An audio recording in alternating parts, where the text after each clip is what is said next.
বাংলাদেশ বেতার সিলেট। এক্ষুনি শুনবেন আমাদের স্থানীয় সংবাদ। আসসালামু আলাইকুম। বাংলাদেশ বেতার সিলেট সংবাদ পড়ছি জয়শ্রী দেব জয়া। অতীতকে স্বীকার করুন, বর্তমানকে মেরামত করুন, মর্যাদা ও ন্যায় বিচারের ভবিষ্যৎ গড়ে তুলুন।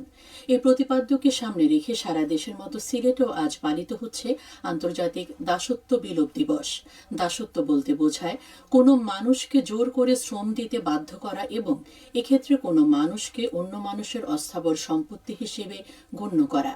এই দাসত্বের শৃঙ্খলে আবদ্ধ ব্যক্তিদের ইচ্ছার বিরুদ্ধে স্থান বা মালিকানা পরিবর্তন হয়ে যায়, তাদের শ্রমের কোনো মজুরি নেই।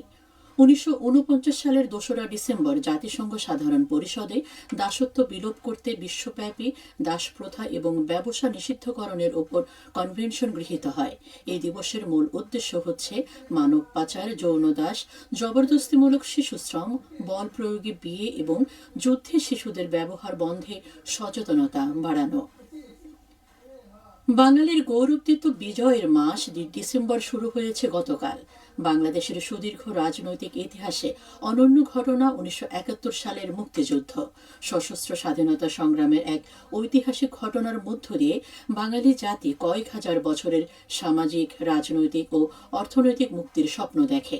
মুক্তিযুদ্ধের বিজয় আসে 1971 সালের 16 ডিসেম্বরে। একটি স্বাধীন জাতি হিসেবে বিশ্বের দরবারে আত্মপরিচয় লাভ করে বাংলাদেশের জনগণ। অর্জিত হয় স্বাধীন ভূখণ্ড আর লাল সবুজ পতাকা।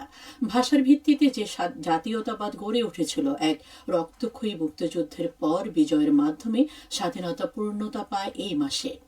ডিসেম্বরের শুরু থেকে মুক্তিযোদ্ধাদের গেরিলা আক্রমণ এবং যৌথ বাহিনীর জল, স্থল আর আকাশপথে জোরালো আক্রমণের মুখে হানাদার বাহিনী আত্মসমর্পণ করতে বাধ্য হয়।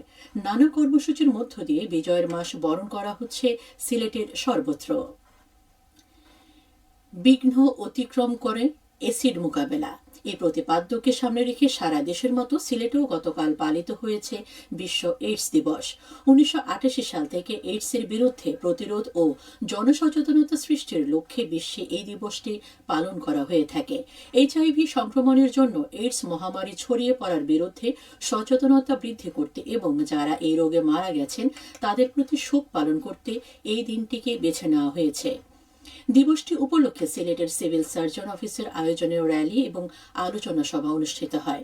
বিভাগের অন্যান্য জেলায়ও অনুরূপ কর্মসূচির মধ্য দিয়ে দিবসটি পালিত হয়েছে।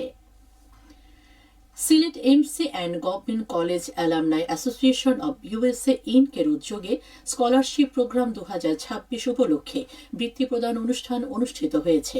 গতকাল সকালে এমসি কলেজ প্রাঙ্গণে এর আয়োজন হয়। অনুষ্ঠানে এমসি কলেজ এবং সিলেট সরকারি কলেজের অধ্যাপক বৃন্দ, অ্যালামনাই সদস্য এবং শিক্ষার্থীরা উপস্থিত ছিলেন। এ বছর মোট 80 জন মেধাবী এবং সুবিধাবঞ্চিত শিক্ষার্থী বৃত্তি পেয়েছে। বিপুল পরিমাণ চোরাই পণ্য জব্দ করা হয়েছে হবিগঞ্জ এবং মৌলভীবাজারের সীমান্ত এলাকায়। বিজিবি হবিগঞ্জ ব্যাটালিয়ন গত 5 দিনে হবিগঞ্জ জেলার চুনারুঘাট এবং মাধবপুর উপজেলা এবং মৌলভীবাজার জেলার শ্রীমঙ্গল উপজেলার বিভিন্ন এলাকা অভিযান চালিয়ে এসব পণ্য জব্দ করে।